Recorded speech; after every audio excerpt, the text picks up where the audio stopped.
Good evening, comrades. Thank you very much for joining us. Tonight we got what was planned as an election hustings, which we had to adjust slightly because there has been let's put it like that, a lack of replies, unfortunately. TASC, the Socialist Party's electoral front, has not replied, although we sent various emails to various people, collective, which Jeremy Corbyn might or might not get involved in after the elections, also not replied, unfortunately. Same goes for Socialist Appeal, which never replied to our letter on their transformation to the Revolutionary Communist Party either, which kind of answers perhaps our question as to what kind of party it was becoming. Maybe we're too small, maybe we're too left-wing, maybe we're too critical, perhaps we're all of those things. I'm afraid I don't think, from my point of view, that does not bode well for the future of many of these organizations, unless we're prepared to debate openly like we're trying to do tonight, unless we're prepared to sometimes be in a minority, unless we're prepared to accept that not everybody agrees with us. I fear the kind of organizations we continue to build are sects, not the democratic political party that we need. I'm very pleased that we have two candidates who have agreed to discuss tonight with each other and with the audience and answer questions from the floor.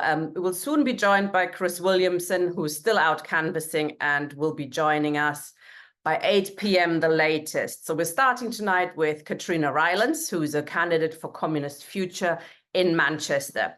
Caitriona, why should we, or socialists in Manchester more precisely, vote for you? Thank you very much for inviting me along again. Just let me pull my notes up. So I'm speaking this evening to represent Communist Future, which is a project that is based in Manchester that we've been working on for about a year. I've spoke on here previously a few months ago about the electoral tactic and how and why communists make use of it. So that obviously frames a lot of what I will discuss tonight. Obviously, there are wider left approaches to elections beyond the approaches and background that communists would come from in relation to this. And some of that might be represented later in what Chris Williamson will say for the Workers' Party, or maybe what other people might kind of chip in through the discussions. So obviously, it'd be good to pull out some of those differences, which they do frame a lot of what I'll talk about. Now. But yeah, this idea of participating in elections as being, for communists, a tactic that we can make use of is really the framing of our project, Communist Future, in the sense that elections are not seen as the only or the primary mechanism by which we seek transformative change in society. And as I say, that might obviously underpin a lot of the differences between our project, Communist Future, and other left electoral initiatives, as Tina mentioned, some of the ones that were also invited along. I'll try not to repeat too much of what I said previously, but as I say, obviously, a lot of those same issues around the electoral tactic and why we make use of the electoral tactic will come out again in what I'm discussing. I also spoke last time a little bit about our project, which I will just quickly recap on as well before I go into the main discussion. So we're a project based in Manchester, which we've been working on for about a year. And we've begun this, or set out doing this with the aim to bring together communists from different backgrounds locally, those who might be in groups or not in groups, as a project of common work to try to make a communist political intervention that breaks us out into the public sphere, breaks that politics out into the public sphere. I've read a lot of kind of interesting stuff. Depending on what you follow, you might be familiar with some of it, but especially things from that Notes from Below have put out recently about the challenges that communists face in that post-Corbyn era, about how we organise as communists, about how we connect together, maybe work that we're doing in the community, work that we're doing in our unions. Often in that post-Corbyn era, we've kind of retreated into that work and become sort of communists in our perspectives and our beliefs, and it guides our work to some degree, but we find that difficulty of bringing that out into the open, of organising as communists in our unions, as communists in our community. And part of that political intervention that we've tried to kind of have at the centre of what we're doing locally is to have that space to try and crack those politics out into the public sphere, challenging ourselves to go beyond the spaces of familiarity and comfort and maybe the niche in society that communists tend to occupy. Again, as part of those sort of thinking about what it means to be a communist or a socialist in that post-Corbyn era, it's often something that maybe we might talk about among friends or in reading groups or in the pub, but there's a real disconnect between those spaces. And obviously, as I kind of will pull out later on, for those of us who focus on the importance and the kind of fundamental need for a communist party in society, the type that Tina described, a democratic mass communist party, for those of us who recognise the need for it, it's precisely exposed to us in that disconnect between the politics that we might hold and the work that we do in the unions, in our communities, and the difficulty of bringing those together. So part of what we're doing is also to try and raise that importance of the need for party and organisation as well. But as I say, I'll go into that further later on. And another kind of aspect of what we're trying to do is also to cohere together communists locally and to try to carve out a space for communist politics in the city.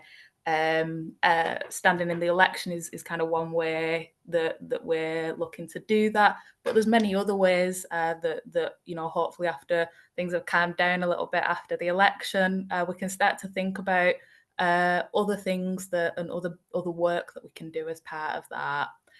And obviously through this to try and build our own experience and skills through door knocking, through campaigning, building those skills in terms of intervening and communicating communist politics more widely.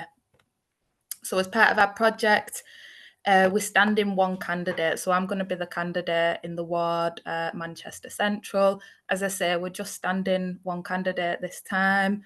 And we're starting out and hoping to gain, as I say, those skills and experience from this, drawing our work together more closely with others in the area, and building from there going forward. So just giving a kind of recap on it, obviously, because it's not a national project, it might not be something people are familiar with. So just thought I'd give a little bit of context on that. Okay, so obviously the question of discussion tonight is why you should vote for us. Very few of you will have the opportunity to vote for us, based on where you live in. But a lot of the questions that are being raised and the points maybe that I'm putting forward here would apply to other communist candidates as well. So those of you who have the opportunity to vote for a communist candidate of other organisations, other projects, then those same kind of arguments would probably apply in this sense. Okay, so I'll begin first of all in the negative sense in terms of why not vote for others. Why did we see the point of or purpose of fielding a communist candidate in this election rather than voting for or supporting existing initiatives? We're a small intervention at this stage, so it makes sense to begin, I think, first by looking at it in that negative sense. So there's two questions to look at. Why not a vote for Labour, and why not other electoral initiatives that Tina's mentioned from the left? Obviously, tried to kind of cover things that I think might be questions people have or questions that people are thinking about themselves in their own minds and might be of interest to people. But obviously anything that isn't covered, it'd be good if people bring it up as questions or points and we can pull that out further. So I've tried to kind of pitch it in terms of where I think, people's own thinking might be and own questions might be, but yeah, definitely would be interested to hear what people are thinking and the questions people might have more widely on this. Okay, so first of all, why stand against Labour? Why not vote for Labour in our constituency? So people on the left will have many reasons, of course, for continuing to vote Labour. Primarily, the impulse or feeling that a lot of people on the left have is that we just need to get the Tories out. So that's kind of a natural impulse, even if people don't like Starmer and don't like anything that the Labour Party represents. And I appreciate that feeling, definitely. I mean, of course, but I also don't know what it means in the context under Starmer, in the sense that the Labour Party are probably going to be obviously a more efficient manager of the capitalist system in this period, particularly if they returned with a substantial majority. But do they represent an alternative to the Tories or a vision of change in any way, in any real way? And I think that's one of the kind of important questions that we face in this period, is that there is a sense that there is no alternative and that there is no other option, and that we simply resign ourselves to what's in front of us, and that the best that we can hope for is the government represented by Starmer. I don't think, and I'm sure many people would agree, even if the feeling or the impulse is in that direction. But yeah, as I say, hopefully we can kind of draw that out through the discussions. There's also the traditional argument, and maybe there's a lot of the same implications coming out of it, for why those on the left would vote Labour. And that's the idea of the Labour Party being a bourgeois workers' party, which means in kind of Marxist terms that politically it remains wedded to the capitalist system and variously presents an expression of a compromise for workers' interests within this. The reason we will continue to see it as being important, though, is not because it holds this or that political principle, but because it remains in some way a political organisation of the working class. It has a connection to the unions, and it remains that expression of organisation for the working class. And so it therefore remains important for us to engage with or vote for. So that would be kind of one of the substantial arguments that people on the left would put forward in terms of why we should continue to vote Labour. What I think is important, and it's not kind of, as I said, disconnected from the idea of that feeling of resignation and that there is no alternative, that there is no real option for change. And what I think is important in this period, when we think about the question of voting Labour, it's not one of principle. The Labour Party takes unprincipled positions on many things like Gaza, so on. But it's not because of those unprincipled positions that I would say not voting Labour, but instead it's thinking about the context that we're in terms of the effect on political consciousness. When Starmer is returned with, potentially a substantial majority, what effect will that have on the political consciousness of people in general, but the political consciousness of the working class as well? I think in many kind of ways of looking at it, the experience of Starmer in disciplining the left within the Labour Party, in kind of pushing out anybody who represented, the slightest kind of hope for a different society, hope for socialism or whatever it might be, in pushing that out and in disciplining the left. When Keir Starmer is returned with a large majority, that almost legitimises that process, which then I think would serve as a pacifying effect on political consciousness. Oh, we were right all along. We were wrong to hope for anything different. We'll never get anywhere with that. And that kind of impact on political consciousness, I think, is significant to contend with in what it represents for the idea of an alternative, the idea of change or socialism in even loose terms. And that effect on political consciousness is something that also needs to be considered when we think about voting for the Labour Party. And I think without consideration of this context, the fall back into the routine of voting Labour can become a schema, and the effects of that consciousness can be lost in our consideration. So I think that is a fundamental thing. When we've kind of been developing our project, one of the things that we've tried to push forward and try to put at the fore of what we're doing is pushing against that idea that there is no alternative, pushing to the fore the idea of communism as that alternative in society, and trying to break that pacification of our that's closing in of our political horizons that resigns us to the system and resigns us to what's in front of us. So those are some of the kind of main points I thought to raise around it. But obviously, as I say, if people pull out more in the discussions around the vote for Labour, I think that would be very valuable. Okay, why not other broadly left electoral initiatives also? So there are, for example, Transform, Collective, others in that vein. And each probably has its own kind of things that would be valuable to discuss. But I will focus slightly more here on the Workers' Party, given that in Manchester Central we are standing against a Workers' Party candidate, and obviously given that Chris Williamson is also speaking for the Workers' Party this evening. I want to apologise for putting forward these critical points in his absence, because obviously he won't be joining till later on. I wasn't aware of that when I kind of put it together.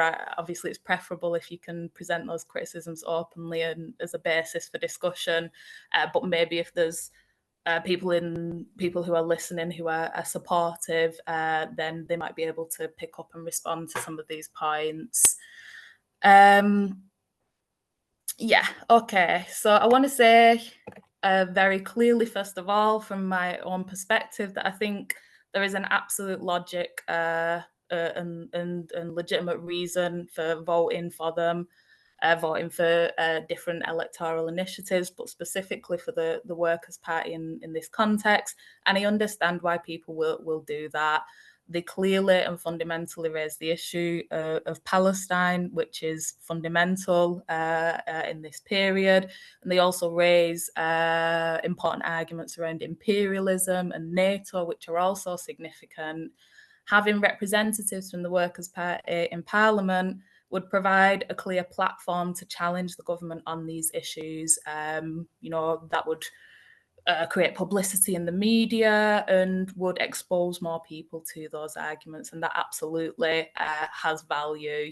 So the arguments, there are clear arguments on that side, which I certainly wouldn't seek to underplay. But for those of us who see revolutionary change in society as being fundamental, then there are important points underpinning these types of initiatives which I think need to be contended with. And as I say, hopefully some of this will be responded to or drawn out in the discussions.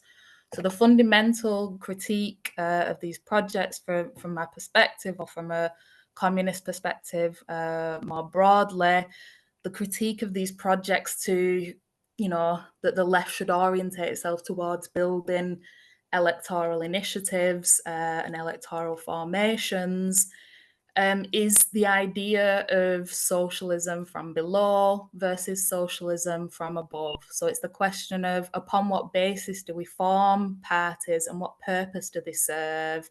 The idea of socialism from above is the idea that we can vote for a party and they will get into government and they will enact these things for us.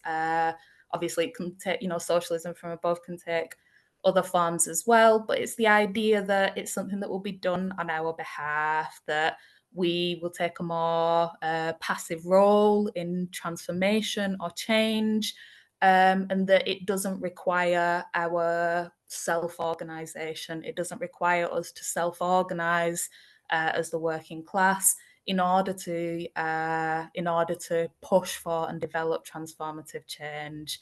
Whereas the idea of socialism from below is that self-organisation of the working class, that independent self-organisation of the working class, is the fundamental tool which will transform society as a whole.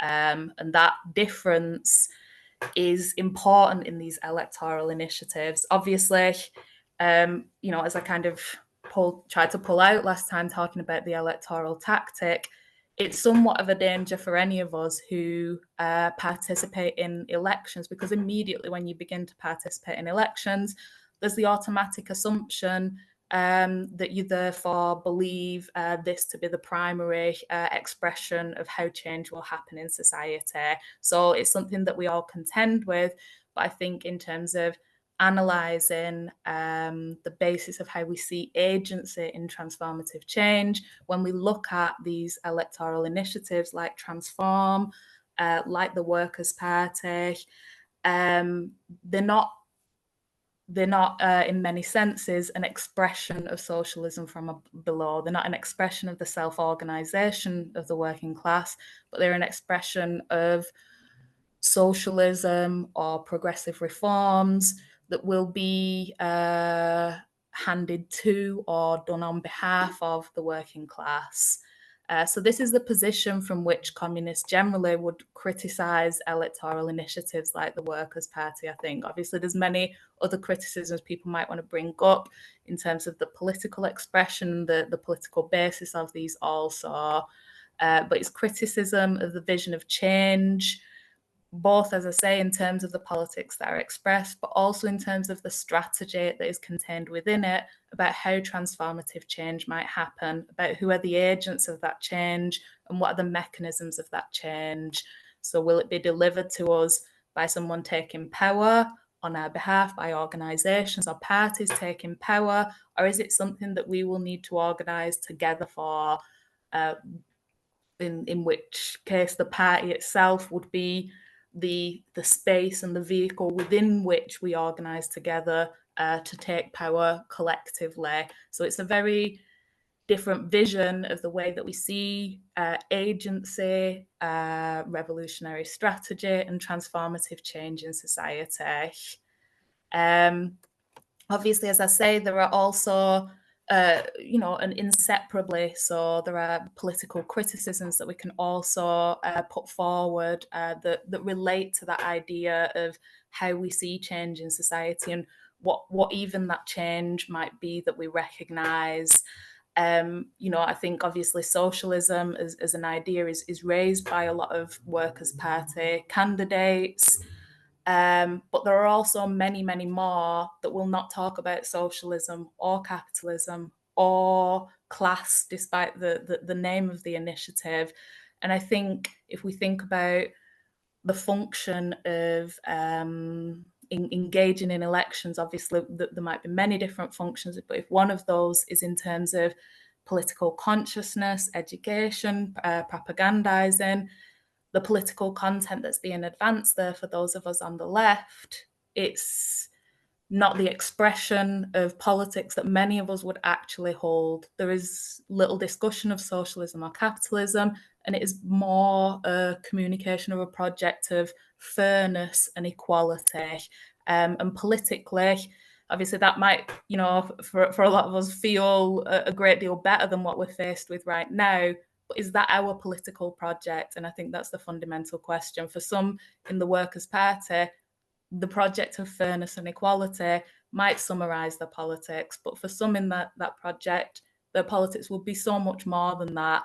And I think that's kind of the question that we're dealing with a lot of the time, is upon what political basis do we cohere ourselves? Do we express ourselves? Is it on the basis of talking and openly expressing the ideas of socialism, communism, open discussion of class struggle and capitalism? Is that the basis upon which we organise ourselves?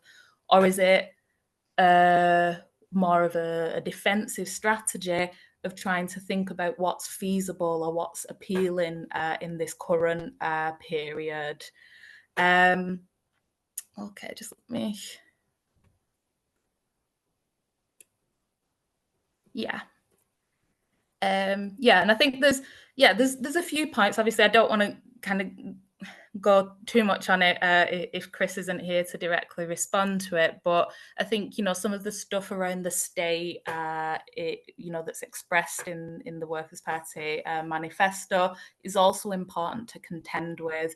There are, as I say, very significant arguments that will be expressed through the Workers' Party campaigning that will be really important around imperialism, Palestine, NATO, etc. But at the same time, there are political policies or expressions that are strengthening towards the state. So it's that combination of the two, and that doesn't contend directly with the role that the state has as deeply wedded to imperialism as well. So if we want to talk about challenging imperialism, if we want to talk about challenging the power of the capitalist class for those Workers' Party candidates who might talk in those terms, it's difficult to see how that fits together with policies that empower the police or strengthen immigration controls, those policies that strengthen the infrastructure of the state itself, how that fits together with policies that themselves or ideas themselves, such as challenging imperialism, that require also challenging the capitalist state. But yeah, hopefully people can maybe unpick and develop some of that in the discussion. Okay, so sort of, I suppose, summarising then the important questions that I think are in front of us fundamentally when we look at engaging in electoral politics is what the political basis is upon which we mobilise, and interrelated with that, strategically, how we envision transformative change occurring and who we see as delivering it and how.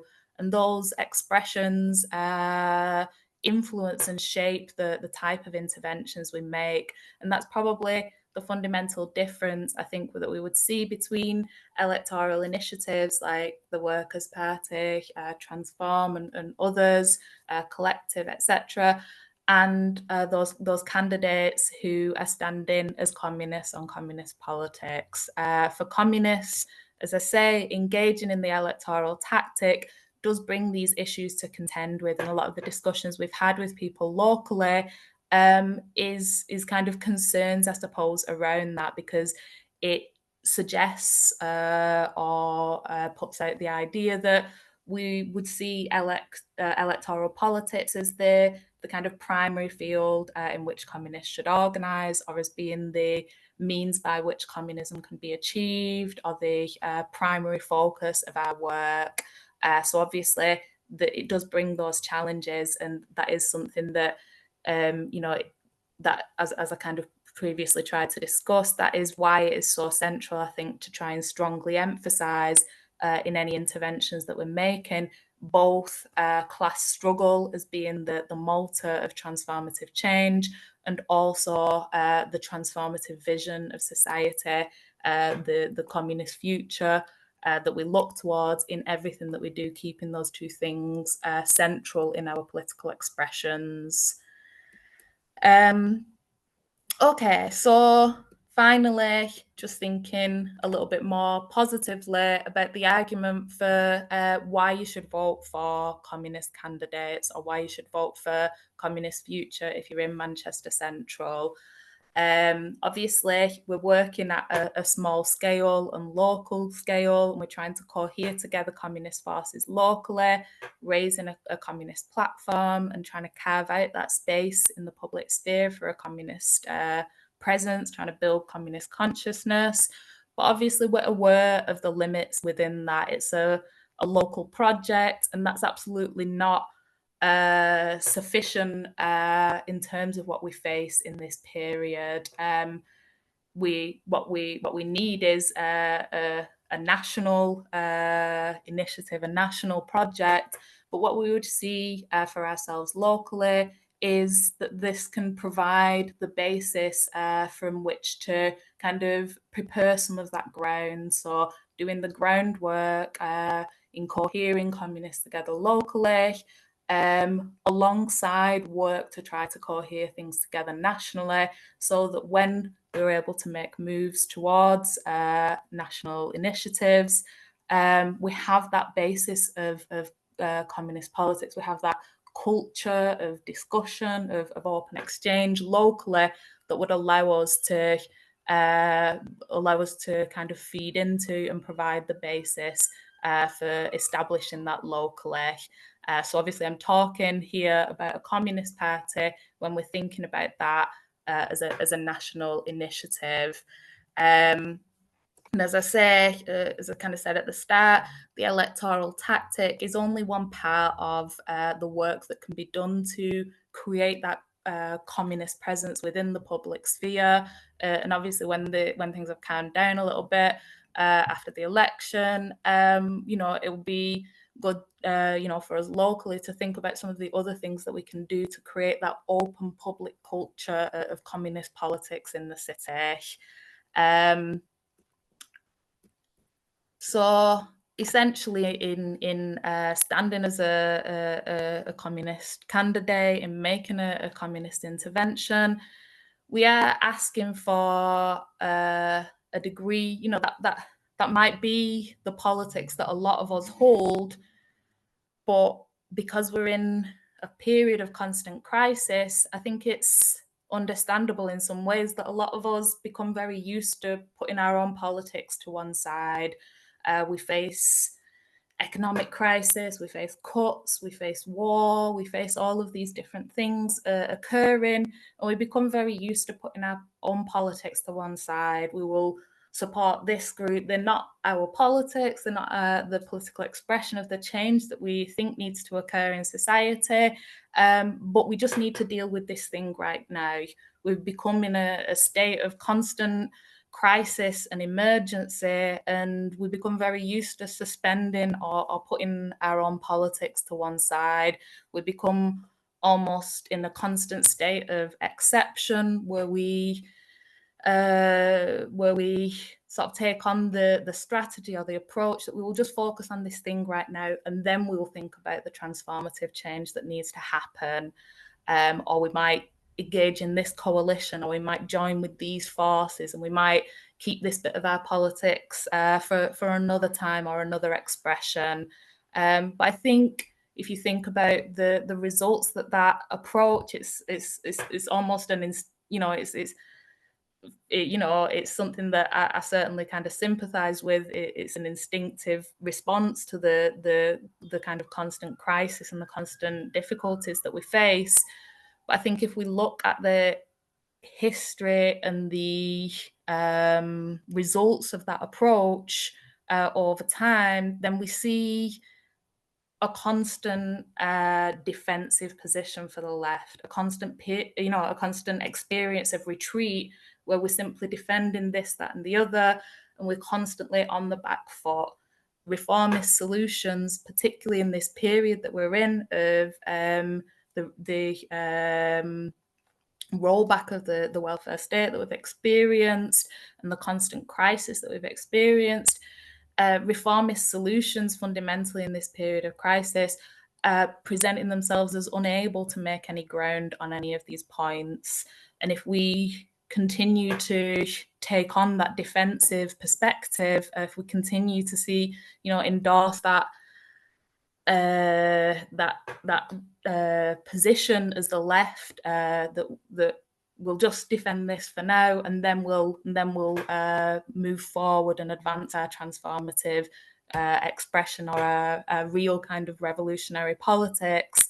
It plays into and feeds into a lot of those things that we've spoke about, the idea that there is no alternative, this feeling of resignation and despair, and these problems that, as we've said, this disconnect between the work that we're doing all presents itself as the absence both of a transformative, revolutionary vision of society, but also an organization that is able to work to make change and push forward and to move away from a defensive position in society into a clear articulation of power and a vision of a completely different society. So I absolutely, sympathize with the practical reasons. I suppose I'm talking specifically here to those of us who are communists or revolutionary socialists, but who, for various reasons,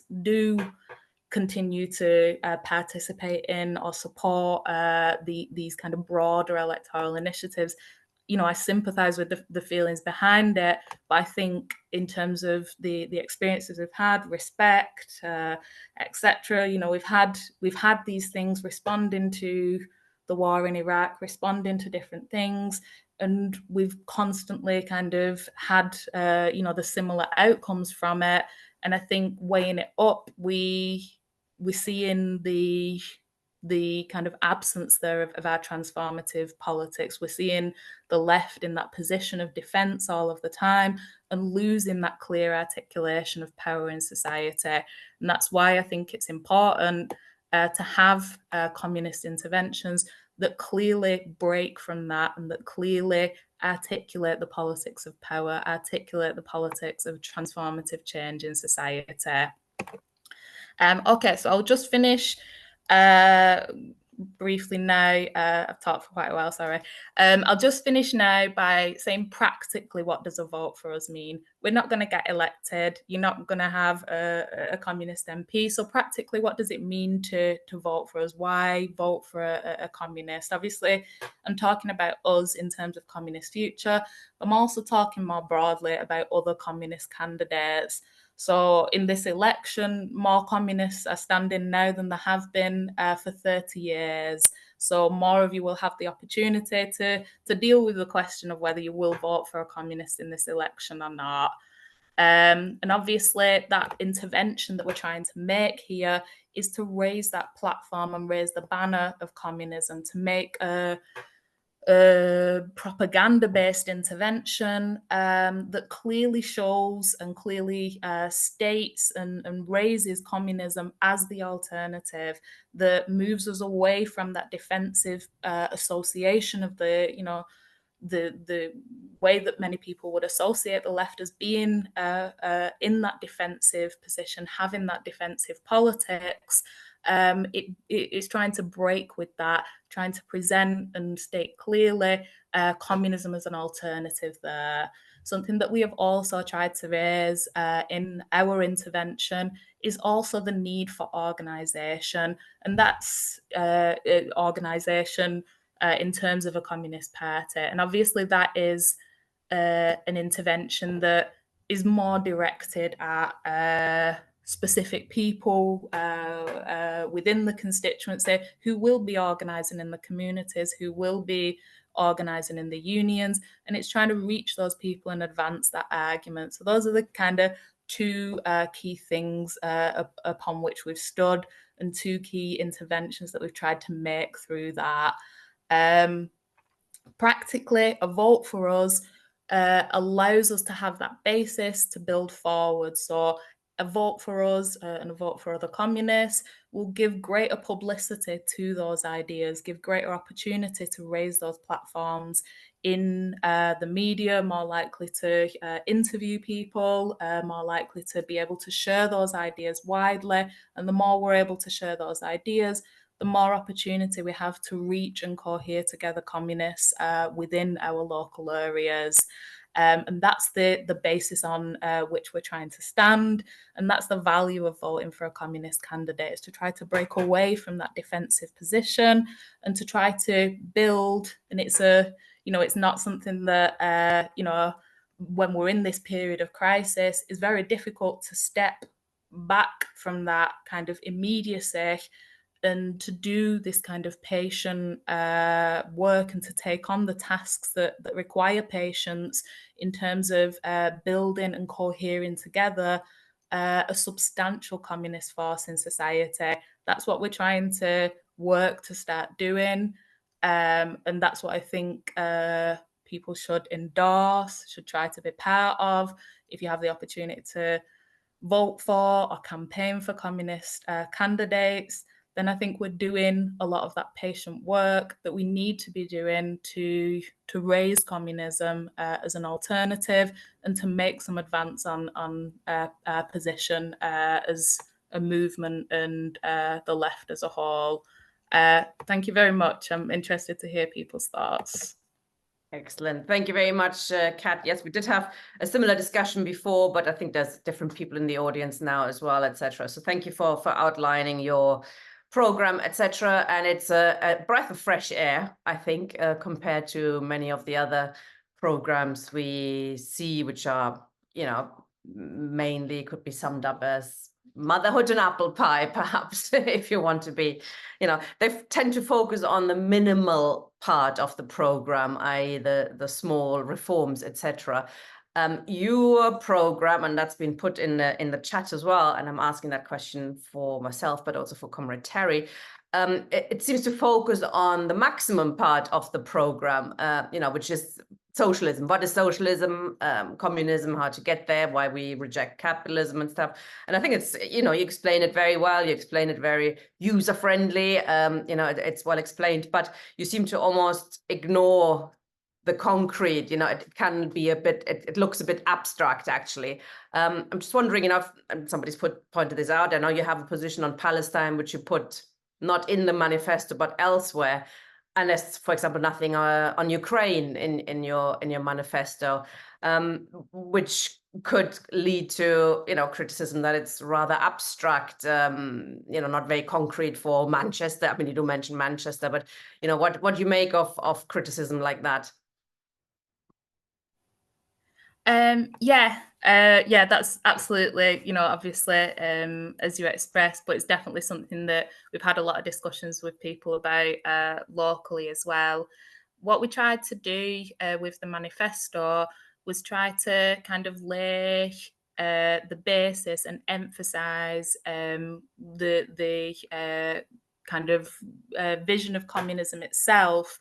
And then use that as the basis through which we could then kind of develop positions on different things. Obviously, the election was called the sort of day before our manifesto launch, so we've not really had as much work to build those positions. But I think I wouldn't see it as a kind of fully kind of catch-all program that a communist party might develop.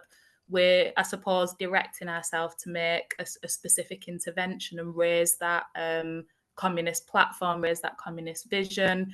Obviously, a lot of it's anecdotal, but I think the engagement with communism or the interest or curiosity around communism that people are kind of expressing in this period, for me, that feels really different to how it was maybe 10 or so years ago. And I think there is opportunity to kind of make some headway on that particular point, on that particular expression of trying to raise, what is communism and how does it represent an alternative. I think, in terms of like thinking about program, I suppose to a degree we try to take the approach of, sort of older programs like the French Workers' Party, that are kind of quite minimal, I suppose. Not in terms of the, but just quite brief, I suppose, and then you can build on it through different political interventions. Something that we want to do through our campaigning is really use it to build and amplify existing workers' struggles in Manchester, existing work that people are doing. So there's really amazing stuff that people are doing in like Manchester, Greater Manchester Tenants Union, and using the kind of campaign and I suppose the platform we might receive to amplify that rather than kind of having a quite expansive, set of policies and solutions that a communist party would be able to maybe advance and develop. I don't think we have the the tool set as a small group necessarily to even maybe do that, rather than, I suppose, using, to a degree, I suppose, the way that the minimal demands would have been initially. They would have been based on existing expressions of workers' organisations and workers' movements' demands, rather than kind of imposing them from the outside. It would be about engaging with those existing demands and expressions. So yeah, it's definitely something that we've kind of discussed a lot locally. I think the main point is that we're trying to make that overarching political propagandistic intervention, and focus on, I suppose, when it comes to the more practical demands, connecting with and amplifying existing struggles and existing demands from the workers' movement. Also, there was a question about why did you choose that constituency, because there are two relative left-wingers, Ekua Bayunu standing for the Green Party,